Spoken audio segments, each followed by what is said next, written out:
I will turn my volume up. I will turn y'all's volume up. And blah. Blah.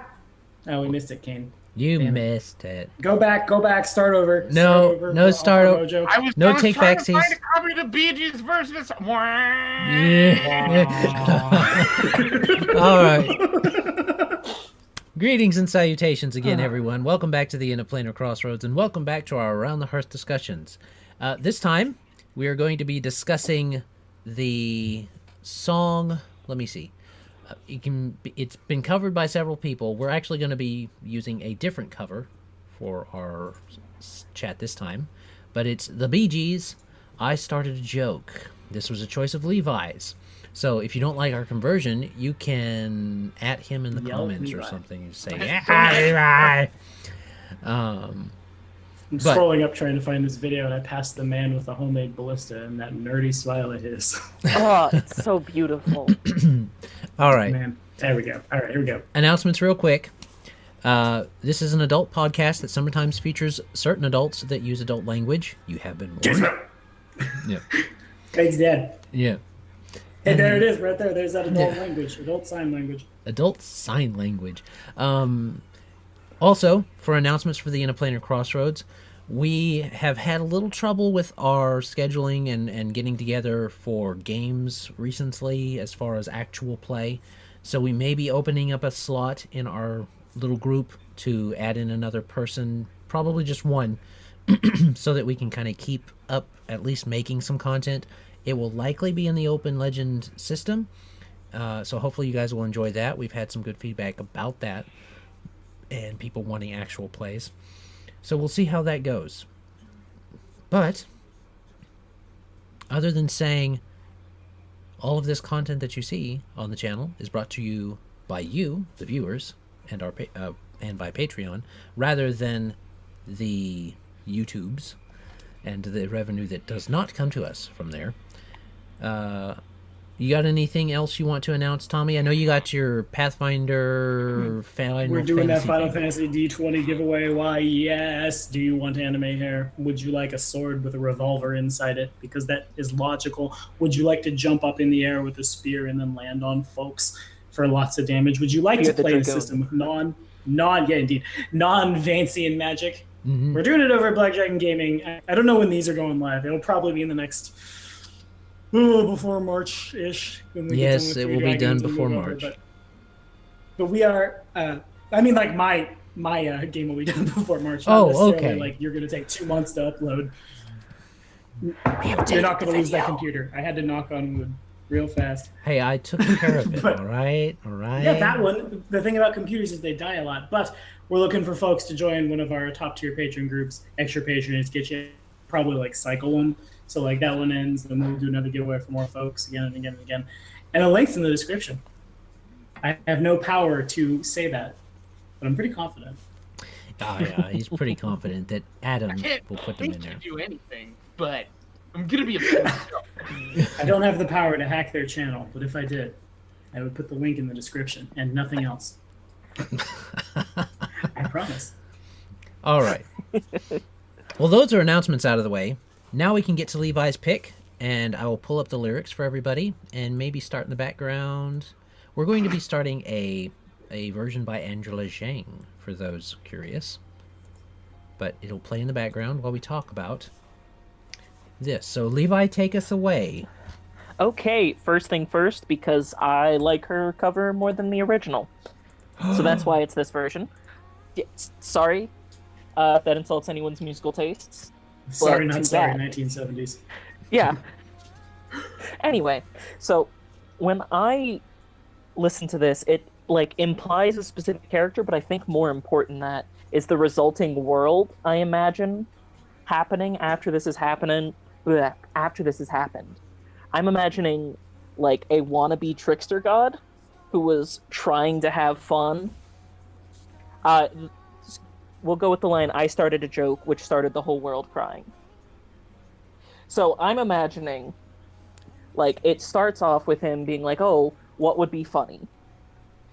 And it goes into the idea of changelings is where my mind goes. because that's the sort of thing that really deeply impacts anyone.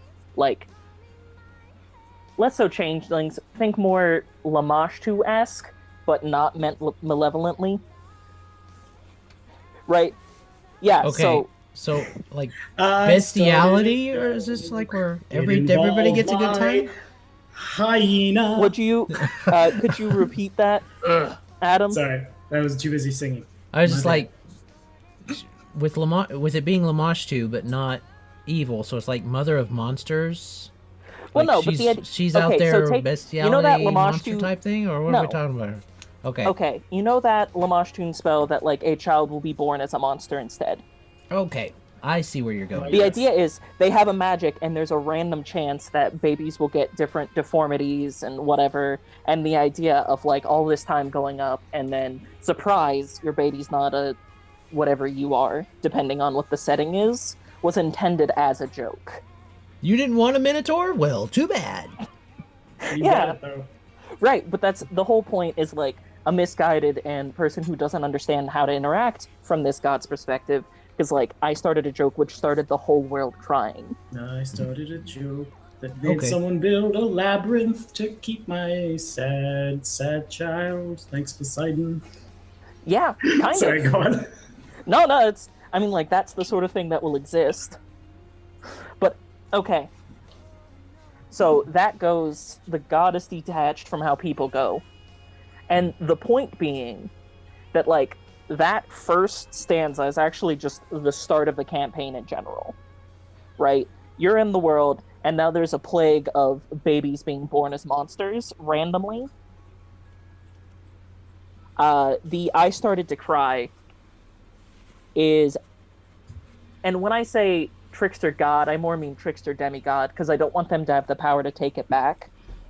Mm-hmm. Okay.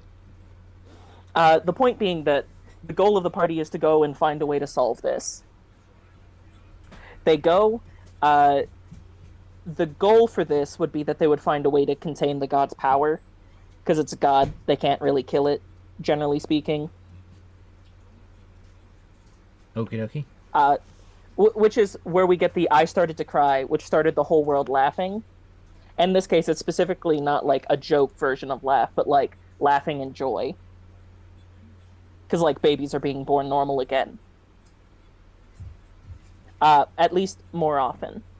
Now, the I looked at the sky is just him being sad in his cage. Oh, I am apparently being loud. Not to us.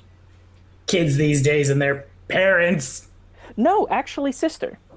Tell your Kids these sister to days and go their wherever. sisters. Yeah. Okay. So anyway, the more important thing is that when I go through this song, I do envision some trickster being trying to go and having their fun and just completely ruining the world. For most people. Right, and then you looked at, you were on the part, I looked at the skies, running my hands over my eyes, I fell out of bed, and so on and so forth. That's him in the cage.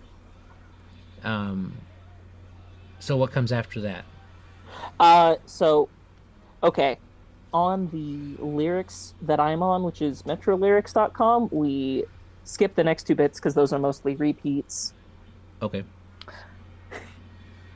And we get to the very end, which is till I finally died. So that almost to me, like I envision that as like a second phase of the campaign, right? Because some of the power is still leaking, some of the kids still go through that. Right? Like the idea is that like it started off at like half of kids are born as monsters, and it maybe goes down to like 10%. So like most people are much happier. Obviously the exact numbers could be different. And then at the very end they find a way to finally end the god. And the world can move on as it should be.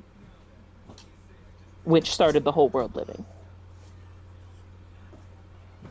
Okie dokie. Cool.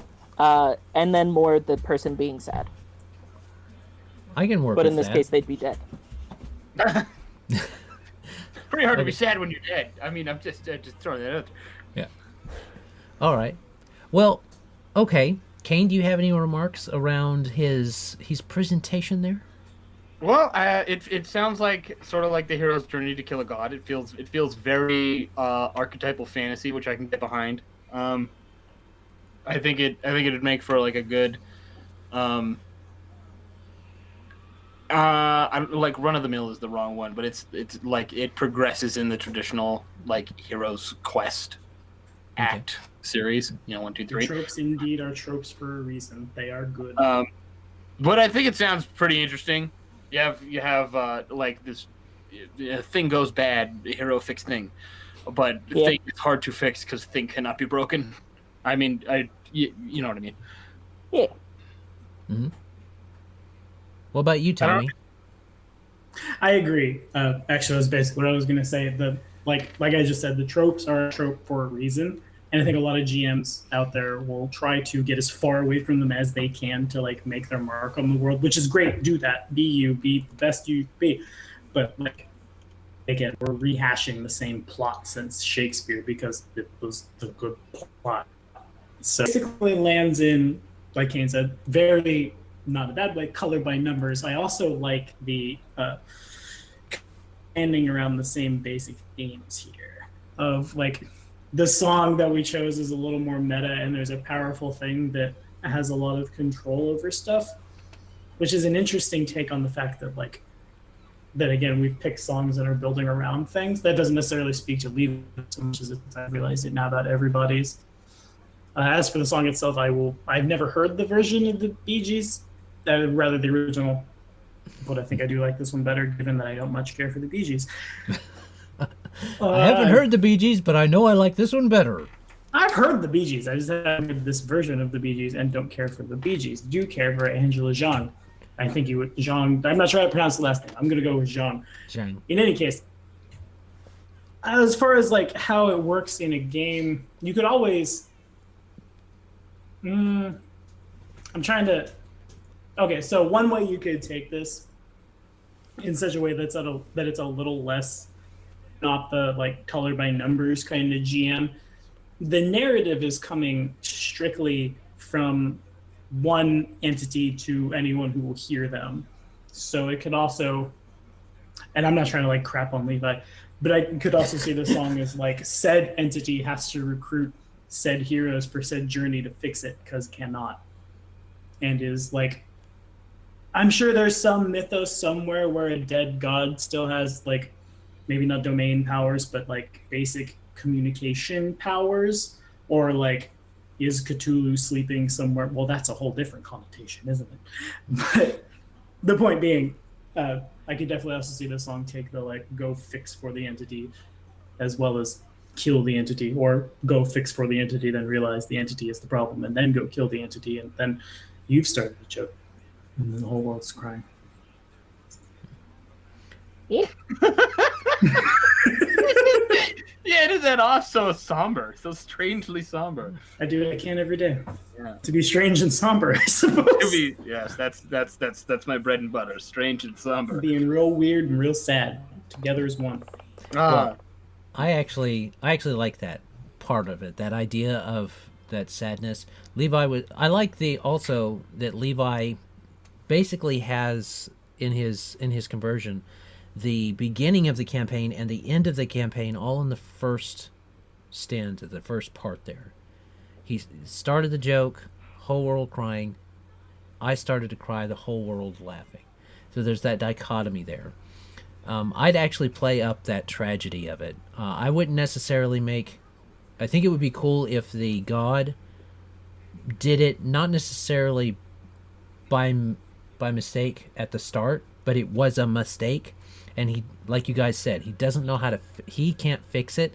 He can't undo his own powers, and the way I would feel like that would be a good way to happen is using the second verse and the third verse as part of a how. So he looked at the skies with his hand running over his eyes, and this one, he was, and I fell out of bed hurting my head from things that I'd said. So perhaps in a dream, this god dreamed up this curse or this plague of ill-fated births. This trickster god perhaps was a benevolent trickster god, but he had a nightmare or a dream that he couldn't control. And it became this. And now the PCs are out there fighting this nightmarish dream that this deity has had, and he may have even sent them, not understanding that it was his dream that is the problem. But as the campaign goes on, the PCs realize, and the god before them starts to realize, this deity realizes, this is my fault. How am I going to fix this? And he again looks at the skies, running his hands over his eyes. And he fell out of bed, hurting from the things he'd said. But that second part of "Till I Died," in which started the whole world living, that repeat of that allows you to have the god realize what actually has to happen to him. And But yeah, you could definitely do a thing where like it's because it happened during like a dream or some out of control event, like it's intrinsically tied to him, like it's part of him basically that's like run away and become broken, I suppose, broken or tainted or corrupted. It also I'm now picturing in my head like a cross between the big cloud rhino from James and the Giant Peach and like a really gnarly buffed up nightmare. oh Like that Yeah. creature. yeah, And I've got to say, like, that, some of those changes to it help fit a lot of that regretful and, like, oh, if only I'd realized what was really going on that's all throughout the song. yeah. I'll say another thing. This is speaking of how we picked a bunch of things and now we're kind of we're stepping on each other's toes with our tropes and stuff a little bit. Levi's selection also feels like the first song in the series where it's something that the NPC or character in question it's a song like they sing. Yeah, like he could be singing, I started a joke. He could be saying this to the PCs at any point during the campaign. Or at the end, it would be really poignant if this was something that he ended with. Like, as part of the ritual for letting himself die. Yeah. Yeah. And all he has to do is that first part. You know, you don't have to overload your players with the whole song. You just do that first part as kind of a poignant poem that he says. Oh, I love that trope specifically. Singing while you're dying. Which is something that a trickster god would Just do. right. Just right. Yeah. All right. I like that. I liked that conversion. I'd play that. So, any final statements about this one? I like this one a lot. I want to apologize in advance to any members of the Bee Gees who may stumble upon this. You are probably excellent gentlemen. I'm sure Probably they I can not. tell by the Like, way you use your tired. walk that you probably haven't come to this YouTube channel, but Hey, I like that song. Thank you. I like this song too. I think it'd be great in like drop A or lower if you're feeling 8 string and just hit the harmonics. Go. You can tell by the way you use your walk that song was made for gent. But anyway, as far as what actually matters, I guess I'm going to echo one more time that a trope is not a bad thing, especially like if you're new. Run the trope. Be the trope. You are the trope, because that'll always, unless you have like, what's a good word? I don't want to say cynical players, but jaded players, yes, who will, oh, what a trope. For hipster players. Yeah, There you go. literally anyone That's- who's been playing D&D for longer than 2 years. I've been playing D&D for longer than 2 years, and I love tropes. Tropes are great. Yes, I Yeah. didn't see them coming. Yes, I know what's going to happen, but that doesn't make it any less enjoyable. I am jaded and cynical. And I'm also jaded and cynical, but not when I do this. You weren't too jaded and cynical to enjoy the labyrinth I put y'all through in our live game. And that's not true. That's That not was- true at all. That was was a lot of fun. special, and we were all there in person, and you And it was couldn't very have, warm. You couldn't have ruined my good mood with anything. Oh yeah, my God, it was so warm in that house. Oh, yeah. I was not comfortable in the slightest. What happens when you get That's summers yeah. in Missouri when you're right on top of the Mississippi River. Yeah, that will do it. but we Six enjoyed. dudes in a living room next to a river who all And like and a lot of the generate- dudes are not small. yeah. All right. Except Well, for Adam, which is still weird. I did not imagine Adam being that short. All I'm right. not short though. I'm. You're not short, but we all pictured you being like 7 feet tall. Yeah. Not yet. That Maybe if I powerful keep preacher growing. presence. Yeah, The just- 3 Ps of Adam. Some terrifying monolith. Maybe if I keep growing, I don't know. But Next How do year, you show up get in a shoes, like high heel shoes. Some platforms. Yeah, we were already talking about the 70s. Was the BG? Is this a disco? I have no idea. no. No. Okay. No. Oh, okay, got it. All right. Any last remarks, Levi? You good? Nah, I'm good. All right. So, thank you for watching, everyone. We hope you enjoyed, and we hope you have a great day. God bless and enjoy. Bye. Bye. Peace out. Bye!